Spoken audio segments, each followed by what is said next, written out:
चलो सब लोग फ्रेश एकदम। कैपिटलिस्ट इकोनॉमी, ठीक है।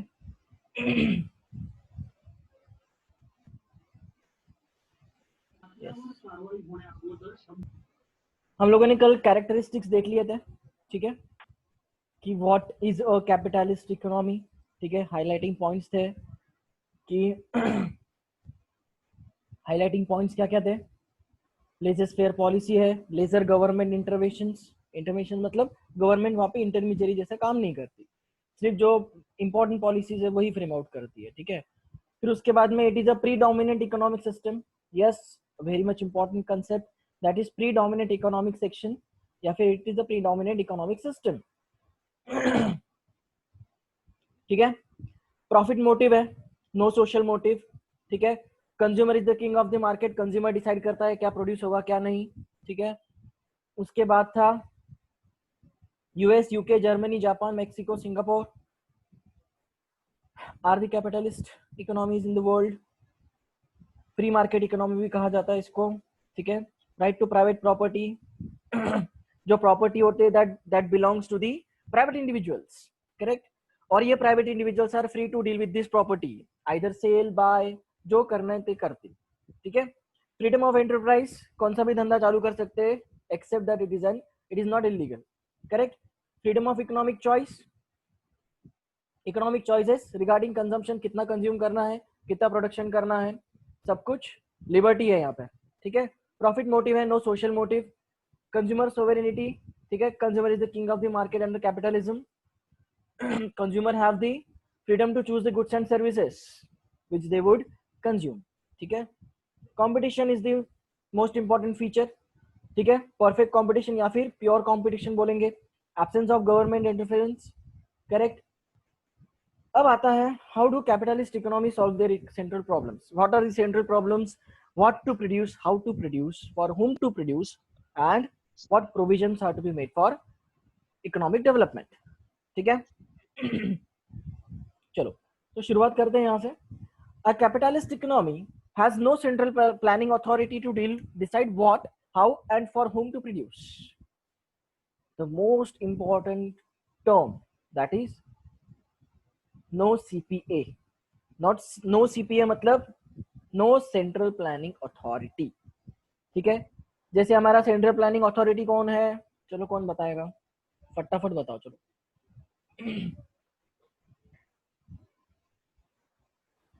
Central planning authority of India, बहुत मार खाओगे गधो, पक्का इंडियंस हो क्या रे।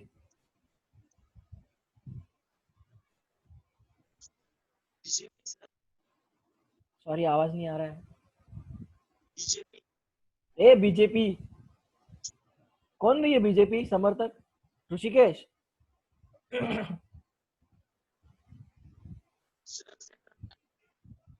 ऋषिकेश आपका आवाज नहीं आ रहा है यार।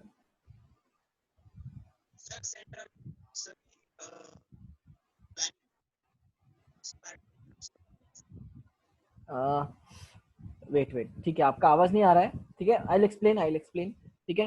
देखो, सेंट्रल प्लानिंग अथॉरिटी मतलब क्या, प्लानिंग कमीशन था पहले, अब कौन है, मैंने बताया रे, मैंने बताया ना रे, इतनी जल्दी क्यों भूल जाते। ऐसा, अब कैसे आया आवाज, NITI Aayog, correct. National institution for transforming India, correct. This is the central planning authority in India because India being a mixed economic system, ठीक है। लेकिन यहाँ पे capitalist economy there is no central planning authority, I repeat, there is no central planning authority in capitalist economy, ठीक है। सो central planning authority नहीं है तो कौन डिसाइड करेगा what, how and for whom to produce. In the absence of any central planning authority it look like a miracle as to how such an economy functions. If the consumer wants car and producers choose to make clothes and workers choose to work for the furniture industry, there will be total confusion and chaos in the country. However, this does not happen in the capitalist economy. Such an economy uses the impersonal forces of market demand and supply or the price mechanism to solve its central problems. एकदम simple sure, एकदम shortcut है कि how does capitalist economy solve their central economic problems by market demand and supply and price mechanism. I repeat, market demand and supply and price mechanism. आ रहा है समझ में? और ये प्राइस मैकेनिज्म और डिमांड और सप्लाई कौन तय करेगा? Consumer. Consumer is the king of the market. चलो बच्चों, समझ में आ गया? समझ में आया क्या? ठीक है, चलो. Deciding what to produce, the aim of entrepreneur is to earn as much as profit as is possible. ठीक है? This causes businessmen to compete with one another to produce those goods which consumers wish to buy. Thus, if consumer wants more car, there will be an increase in the demand for cars. As a result, their prices will increase. Simple. ठीक है? A rise in the price of cars, cost remaining the same, will lead to more profits. ठीक है? This will induce producers to produce more cars. On the other hand, if the consumer's demand for cloth decreases, its price would fall and profits would go down. Therefore, business firms have less incentive to produce cloth and less of cloth will be produced. Thus, more of the car, less of the cloth will be produced. In such an economy, in a capitalist economy like USA, UK, and Germany, the question regarding what to produce is ultimately decided by the consumers, who show their preferences by spending on their goods which they want. ये पूरे क्या बोलता है, ये पूरे paragraph का एक ही meaning होता है कि देखो, अगर सपोज हमारा जो पिकल मैन्युफैक्चरिंग का जो इंडस्ट्री था, ठीक है, एक्चुअली देखा जाए तो पिकल मैन्युफैक्चरिंग का मतलब ही क्या है कि we have decided that what to produce, हम लोगों को पिकल मैन्युफैक्चर करना है. लेकिन व्हाट अबाउट कल उठ के we are in a capitalist economy. ठीक है, कल उठ के अगर सपोज हमारी इकोनॉमी में कंज्यूमर प्रेफर करते हैं, सपोज पिकल्स प्रेफर नहीं करते, वो है ना कुछ और ही प्रेफर करते हैं, सपोज तो बर्गर्स वगैरह प्रेफर करते हैं या फिर वड़ा पाव प्रेफर करते हैं. ठीक है, सो यहाँ पे है क्या, एक चीज क्या है कि हम लोग क्या करेंगे, पिकल मैन्युफैक्चरिंग लो कर देंगे और जो कंज्यूमर डिमांड कर रहा है वो सर आवाज कट हो रही सर आपकी. आवाज कट हो रही है. चलो अभी आ रही है, अभी आ रही है. चलो हाँ सर, अब आ रही है. ठीक है, हाँ. तो मेरा बोलना ये था कि सपोज हम लोग पिकल मैन्युफैक्चरिंग इंडस्ट्री में काम कर रहे हैं. ठीक है, let's not take that vada pav वाला एग्जांपल, अब अपन अलग एग्जांपल लेते हैं. ठीक है, हम लोग है ना कैरी का पिकल, दैट इज वो रॉ मैंगो का पिकल बनाते हैं. ठीक है, लेकिन मार्केट डिमांड बोलती है कि हम लोगों को नींबू का अचार ज्यादा पसंद है. ठीक है, लेमन पिकल ज्यादा पसंद है या फिर ज्यादा डिमांड उसकी आ रही है, तो हम क्या प्रोड्यूस करेंगे, लेमन पिकल ज्यादा प्रोड्यूस करेंगे. Simple. So what to produce, ये कौन डिसाइड करेगा, कंज्यूमर की डिमांड डिसाइड करेगी कि कंट्री में क्या प्रोड्यूस होगा. सिंपल, ज्यादा इसको कंफ्यूजन में लाने का नहीं. ठीक है, इसके नोट्स में आपको दे दूंगा. ठीक है, डोंट वरी. यहाँ पे कैसे अपन अभी लिखने जाएंगे तो और फिर पूरा फ्लो अपना बिगड़ जाएगा. ठीक है, मैं इसके नोट्स भी आपको आज प्रोवाइड कर दूंगा. ठीक है, चलो. चलो सर, आपने तो बोल दिया कि कैपिटलिस्ट इकोनॉमी में व्हाट टू प्रोड्यूस ये कंज्यूमर डिसाइड करता है, लेकिन सर हाउ टू प्रोड्यूस ये कौन डिसाइड करेगा. तो चलो देखते हैं. An entrepreneur will produce goods and services choosing that technique of production which renders his cost of production minimum. ठीक है, मतलब क्या कि सर जी, जो मशीनरी हमको कॉस्ट ऑफ प्रोडक्शन मिनिमम दे रहा है, हम लोग वो टेक्निक ऑफ प्रोडक्शन यूज करेंगे. ठीक है, जैसे कि फॉर एग्जांपल एक तरफ है मशीनरी. ठीक है, एक तरफ है मशीनरी. ठीक है, और एक तरफ है लेबर इंटेंसिव. ठीक है, so entrepreneur in capitalist economy will analyse that which technique is more beneficial. ठीक है, which technique is more beneficial, which technique reduces the cost of production. ठीक है, एक सेकेंड ना गाइस.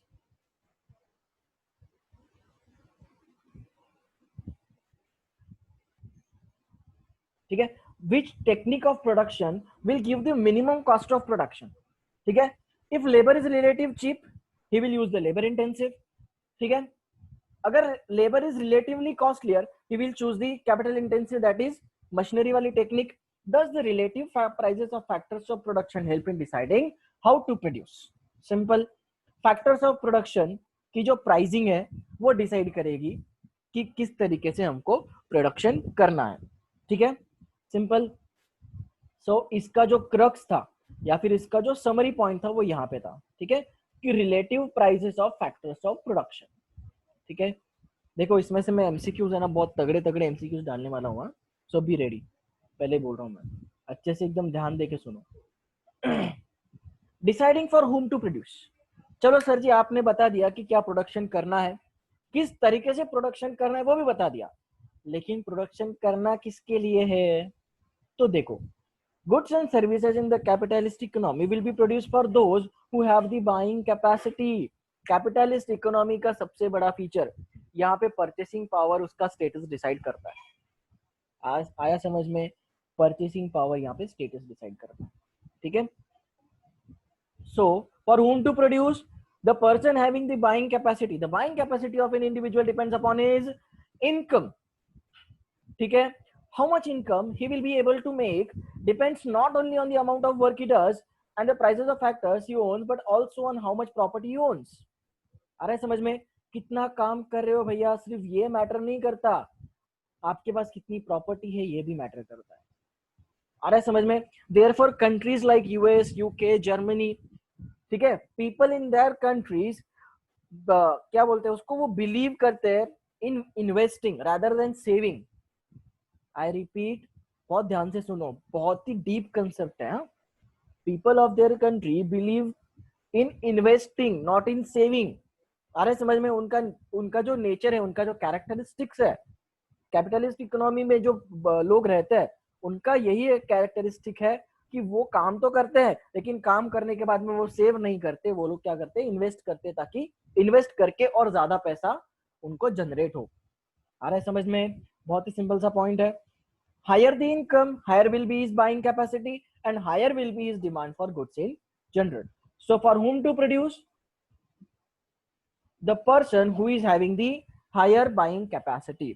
जिसके पास ज्यादा बाइंग कैपेसिटी है वो ज्यादा डिमांड करेगा, ज्यादा डिमांड करेगा तो उतना ज्यादा प्रोडक्शन होगा. आ रहा है समझ में?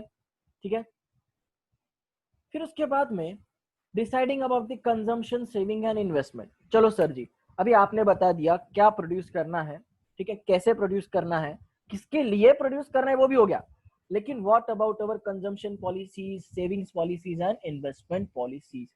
कंजम्पशन मतलब क्या? The what we consume, the end, क्या बोलते हैं उसको, the end of the product. ठीक है, the end use of the product is the consumption. ठीक है, सेविंग्स मतलब क्या? Income minus expenditure is equals to savings. ठीक है, और इन्वेस्टमेंट मतलब क्या? Increase in the capital stock. जैसे हम लोगों ने वो पढ़ा था, जो फ्यू फंडामेंटल कंसेप्ट्स थे उसमें मैंने बताया है, लेक्चर आप लोग देखो. ठीक है, फ्यू फंडामेंटल कंसेप्ट्स में दो टाइप्स की investment, portfolio investment, real investment. ठीक है, so increase in the capital stock, it's a investment. ठीक है, तो चलो देखते हैं. Consumption and savings are done by the consumers, simple, and investments are done by the entrepreneurs. ठीक है, so consumer savings among other factors are governed by the rate of interest prevailing in the market. ठीक है, higher the interest rates, higher will be the savings. Investment decisions depend upon the rate of return on the capital. ठीक है, ROI बोलते हैं इसको. ठीक है, देखो, रिटर्न ऑन इन्वेस्टमेंट. ठीक है, बहुत ही ब्यूटीफुल टॉपिक है, बहुत ही इंटरेस्टिंग टॉपिक है आरओआई का. ठीक है, आरओआई बोलते हैं इसको हम लोग प्रोफेशनल लैंग्वेज में, जिसको बोलते हैं रिटर्न ऑन इन्वेस्टमेंट. वो है ना फाइनेंस में भी काम आता है, वो है ना आपकी लाइफ में भी काम आता है, वो आपके स्टडीज में भी काम आता है, वो आपके टाइम मैनेजमेंट में भी काम आता है, अकॉर्डिंग टू मी. हाँ, बाकी के लोग सिर्फ इसको है ना फाइनेंस के नजरिए से देखते हैं, बट अकॉर्डिंग टू मी ये ना लाइफ के नजरिए से भी बहुत ही इंपॉर्टेंट कंसेप्ट है रिटर्न ऑन इन्वेस्टमेंट. कि आप जहां इन्वेस्ट कर रहे हो, ठीक है, आप सपोज आप स्टडी में इन्वेस्ट कर रहे हो, आप किसी खेल कूद में इन्वेस्ट कर रहे हो, आप कहीं पे आपका टाइम इन्वेस्ट कर रहे हो, किसी पर्सन में इन्वेस्ट कर रहे हो, तो उसका जो रिटर्न होना चाहिए वो आपका वैल्यू एडिशन होना चाहिए. ठीक है, so let's not go into that life psychology वाला कंसेप्ट.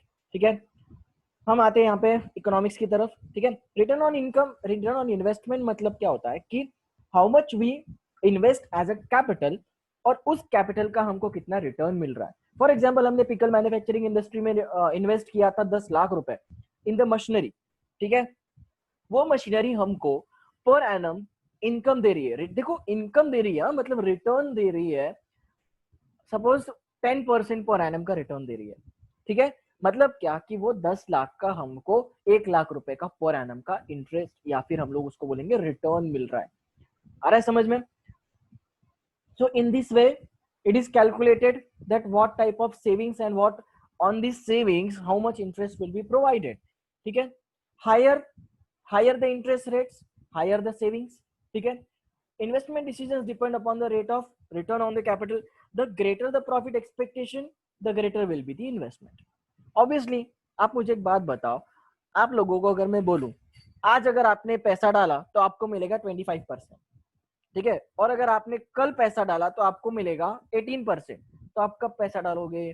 ऑब्वियसली एक सिंपल सा लॉजिक है, आप लोग आज पैसा डालोगे, ठीक है। आप क्या करोगे? आप लोग आज पैसा इन्वेस्ट करोगे, सिंपल। तो इसी तरीके से कैपिटलिस्ट इकोनॉमी में कंजम्पशन, सेविंग एंड इन्वेस्टमेंट के डिसीजंस लिए जाते हैं, सिंपल, ठीक है। यहां तक किसी को कोई डाउट है? चलो कोई डाउट होगा तो बिंदास पूछो, ठीक है। आई होप मैं आप तक पहुंच पा रहा हूं, ऐसा कुछ ऊपर से तो नहीं जा रहा है ना कि सर ऐसा कुछ ऊपर से जा रहा है सब कुछ जो भी आप बोल रहे हो, ऐसा कुछ है क्या? नहीं सर। नहीं? No sir. ठीक है, चलो आगे बढ़ते हैं, ठीक है। Thus we see above that what goods are produced, by which methods they are produced, for whom they are produced, and what provision should be made for economic growth are decided by the price mechanism and market mechanism. In simple words, यहाँ पे price mechanism और market mechanism बहुत ही important role play करते हैं that central economic problems of the capitalist economy will be solved out. Simple. अब देखते हैं what are the merits of capitalist economy. It is a regulating, self regulating बोल सकते हैं इसको, एंड इट वर्क्स ऑटोमेटिकली, ठीक है। ऑटोमेटिकली किस तरीके से वर्कआउट करता है? जब ये प्राइस मैकेनिज्म में आता है, करेक्ट। ऑब्वियसली देखो मार्केट में जितना ज्यादा डिमांड उतनी ज्यादा उसकी प्राइस रहेगा, सिंपल। तो ये price mechanism automatically capitalist economy को वर्कआउट करता है, ठीक है। There is no need of incurring cost for collecting and processing of information and for formulating, implementing and monitoring policies. अरे समझ में? ये कंट्रीज है ना डेवलप्ड क्यों है पता है क्या? यूके, यूएस, जर्मनी, जापान, ठीक है, ये डेवलप्ड कंट्रीज क्यों है? बिकॉज है ना यहाँ पे है ना पेपर पे कुछ काम नहीं चलता, पहली बात तो, ठीक है। इंडिया जैसी कंट्रीज में क्या होता है कि ना बहुत सारे काम सिर्फ ऑन पेपर पे होते हैं, ठीक है। ये ना प्रैक्टिकल एस्पेक्ट्स पे बिलीव करते हैं, ये लोग इन्वेस्टमेंट उसी चीज पे करते हैं जो कि ना उनको ऑटोमेटिकली रिटर्न्स देंगे। आ रहा है समझ में? ठीक है। So country like Japan will be investing in those assets which will give that country a lot of return on investment. आ रहा है समझ में? So उनको है ना ज्यादा कॉस्ट इनकर करने की जरूरत ही नहीं पड़ती, क्योंकि ये जो भी इंफॉर्मेशन होती है वो ऑटोमेटिकली कलेक्ट हो जाती है और ऑटोमेटिकली उनकी डिमांड उस तरीके से फोरकास्ट हो जाती है, ठीक है। सेकेंड मेरिट क्या है कैपिटलिस्ट इकोनॉमी का? Private property and driving force of profit motive results in the greater efficiency. अब इसका है ना मैं बेस्ट एग्जांपल देता हूं, मैंने पहले भी दे चुका हूं ये एग्जांपल, ठीक है। आप लोगों को अगर ऑफर दिया जाए, ठीक है, कि आप लोगों को ऑफर है या तो आप एचडीएफसी में काम करो एज एन एम्प्लॉय, या तो आप काम करो एसबीआई में, आप लोग कहाँ प्रेफर करोगे काम करना? एसबीआई। ओके, ठीक है, आप लोग एसबीआई में काम करना ज्यादा प्रेफर करोगे, ठीक है। और अगर सपोज मैं being a customer of the bank, ठीक है, आपको ऑफर दे रहा हूं कि आपको दो जगह पे ऑफर है, या तो आप एचडीएफसी में बैंक अकाउंट खुलवाओ, बाकी मैं अकाउंट मेंटेनेंस चार्जेस मैं भरता हूं, आप या तो एचडीएफसी में बैंक अकाउंट खुलाओ या तो आप एसबीआई में खुलवाओ, कहाँ पे आपको ज्यादा सर्विसेज अच्छी मिलेंगी? एसबीआई। एसबीआई में। अरे गधो, एसबीआई में क्यों ज्यादा अच्छी सर्विसेज मिलेंगी? एचडीएफसी। ऑब्वियसली एचडीएफसी में मिलेंगी ना, मुझे एक बात बताओ तुम लोग, ठीक है? अगर मैं आज अगर बोल दूं कि आपके पूरे एजुकेशन की जिम्मेदारी मेरी, ठीक है, आज अगर मैं ऐसा बोल दूं और आपको मैं चॉइस दूं कि आप है ना किसी भी प्रावाशी में आप पढ़ सकते हो, suppose you are in a school, ठीक है, you are given a choice that you are given a choice of two schools, either you have to go in the Fravashi International or you have to go to the Rachna Vidyalaya, आप क्या choose करोगे? प्रवासी। Obviously प्रवाशी choose करोगे। प्रवासी। प्रवासी। क्यों प्रवासी चूज करोगे? बिकॉज उनके सर्विसेज अच्छी है, करेक्ट? सर्विसेज उनकी क्यों अच्छी है? बिकॉज वो एक प्राइवेट सेक्टर है, करेक्ट? आप लोगों को अगर मैंने बोला कि चलो आपकी पूरा हेल्थ का खर्चा मैं उठाता हूँ, ठीक है, आप लोगों को कुछ तो बीमारी है, पूरा हेल्थ का खर्चा मैं उठाता हूँ, you are given two choices, either go in to the civil hospital और go to some private hospital, ठीक है, कासलीवाल मल्टी स्पेशलिटी हॉस्पिटल। तो आप लोग कौन सा कहाँ पे जाओगे, कहाँ पे प्रेफर? Private hospital. ऑब्वियसली। क्यों? क्योंकि वहां के सर्विसेज आपको पता है कि वहां की सर्विसेज अच्छी है, ठीक है, फर्स्ट क्लास सर्विसेज है, करेक्ट? ऐसा नहीं है कि गवर्नमेंट की सर्विसेज अच्छी नहीं है, बिकॉज गवर्नमेंट का प्रॉफिट मोटिव नहीं है, गवर्नमेंट का क्या मोटिव है? सोशल मोटिव है, सर्विस मोटिव है। आ रहा है समझ में? सो यहाँ पे मेरा बोलने का एक ही मतलब है कि the existence of private property and driving force of profit motive, यहाँ पे प्रॉफिट मोटिव उनको क्या करता है? ग्रेटर एफिशिएंसी के लिए काम करने के लिए बोलता है। आ रहा है समझ में? ठीक है।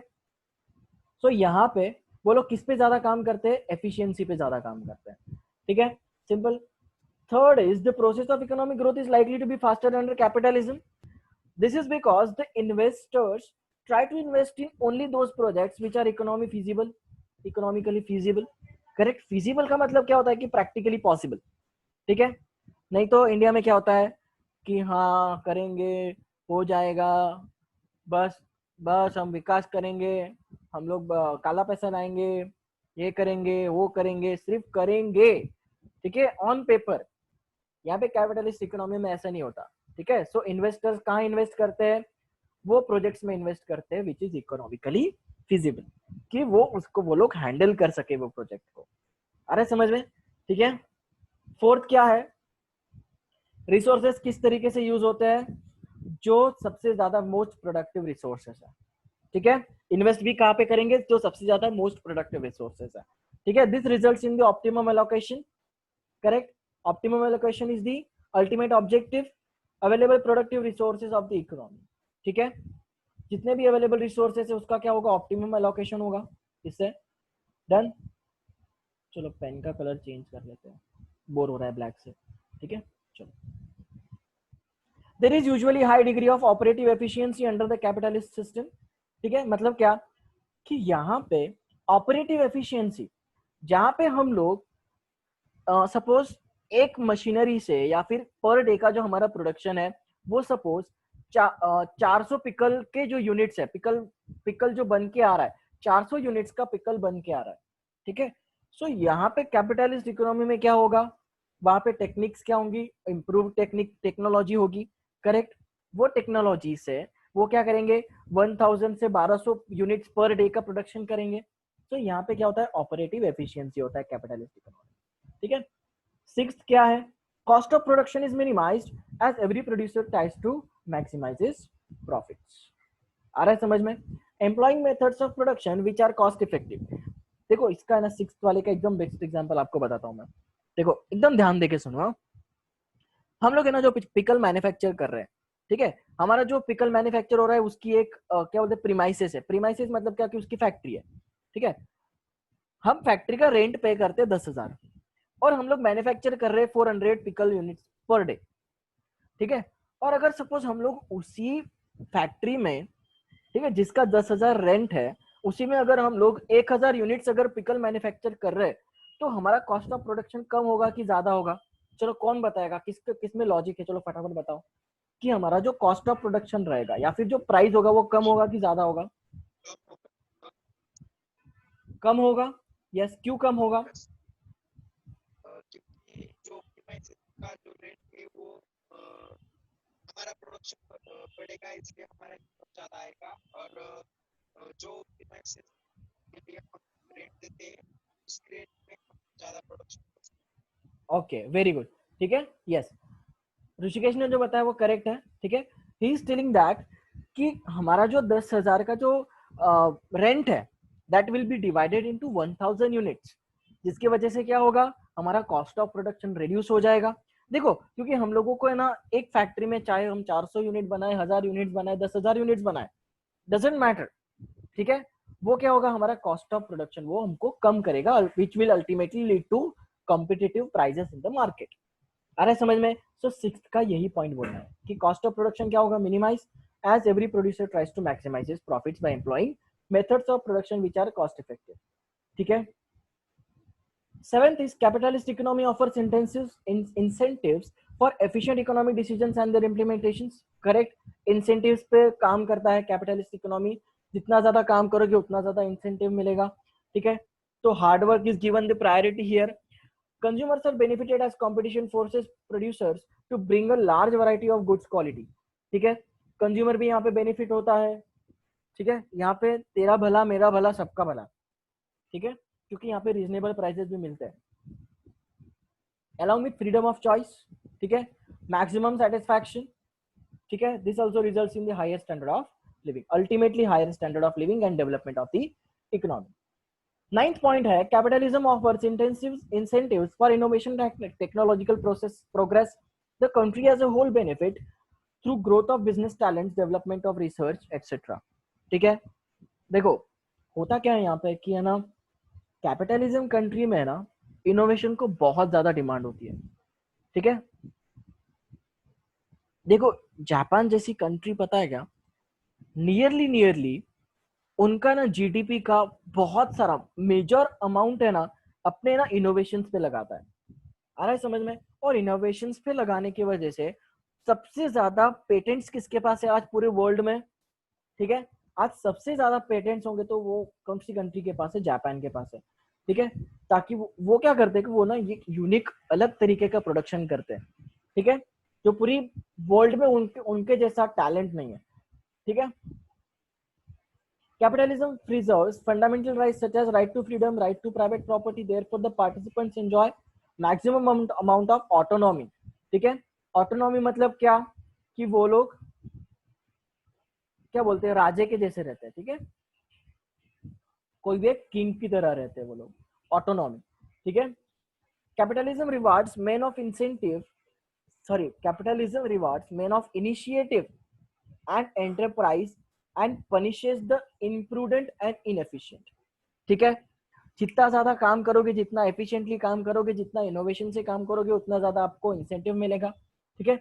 जितना आप लोग इनइफेक्टिव हो, इनएफिशिएंट हो, उतना कम आपको डिमांड मिलेगा, ठीक है। Capitalism usually functions as a democratic framework, important concept है, ठीक है। अंडर द डेमोक्रेटिक फ्रेमवर्क वो काम करता है कैपिटलिज्म, ठीक है।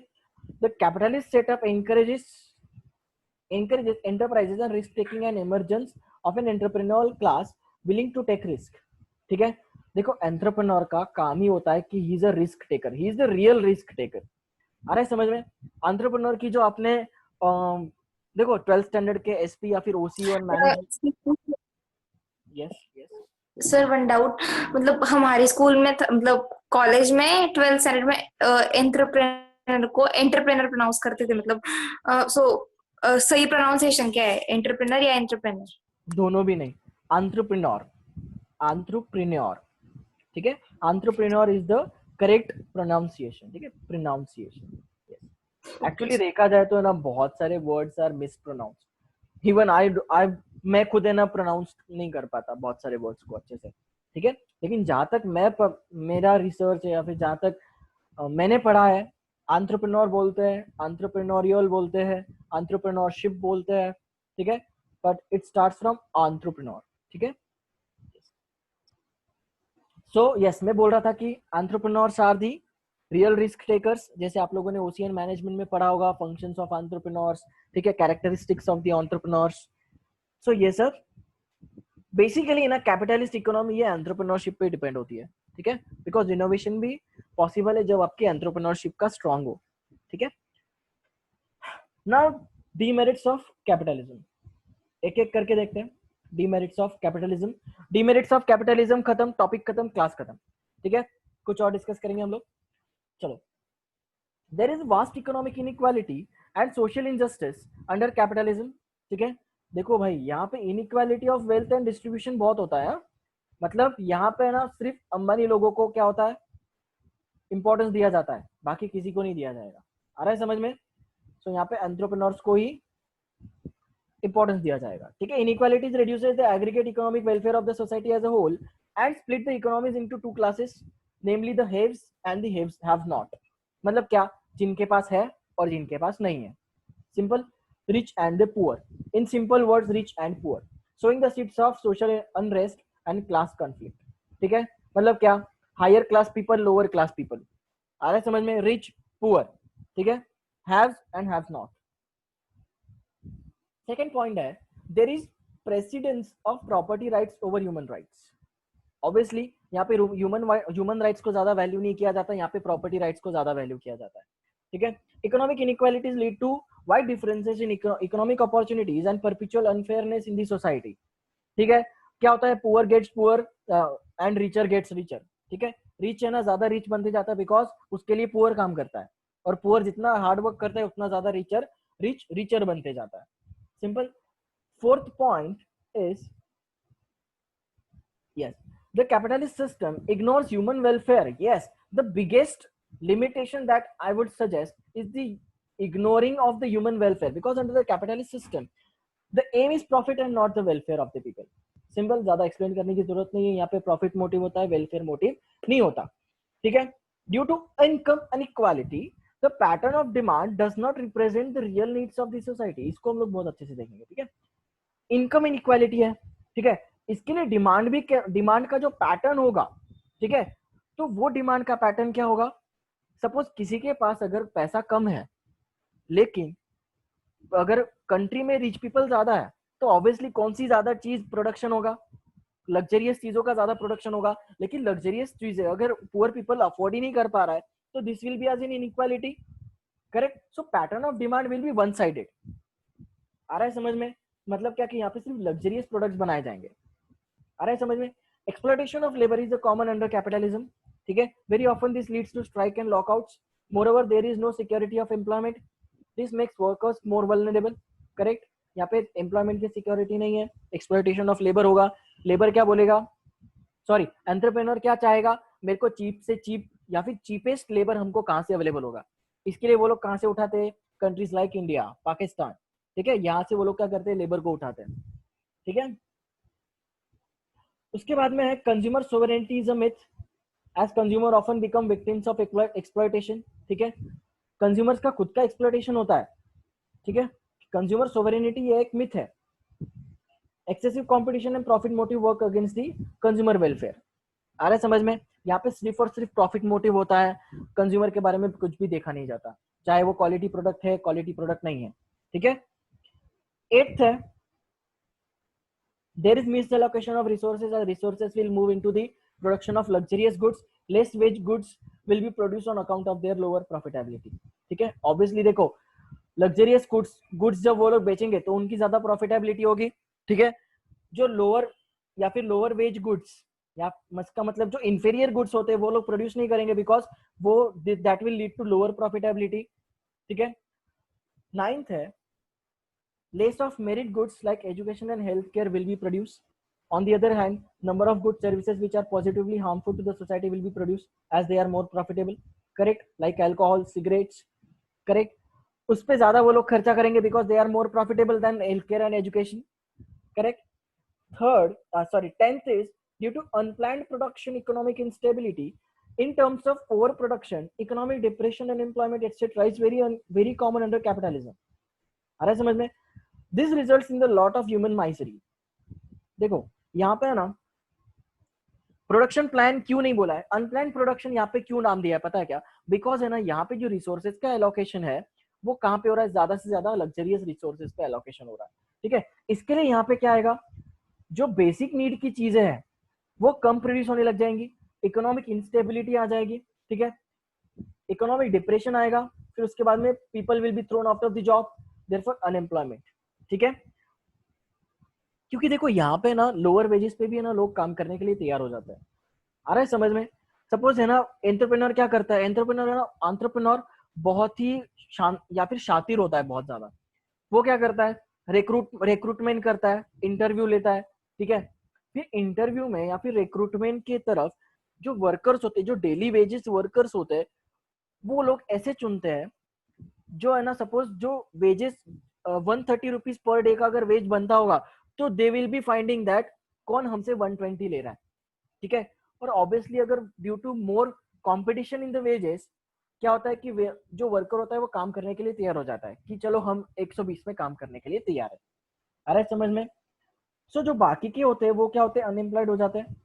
11th is there is enormous waste of productive resources such as firms spend huge amounts of money on advertisements and sales promotion activities। देखो आज इंडिया में वही हो रहा है, ठीक है।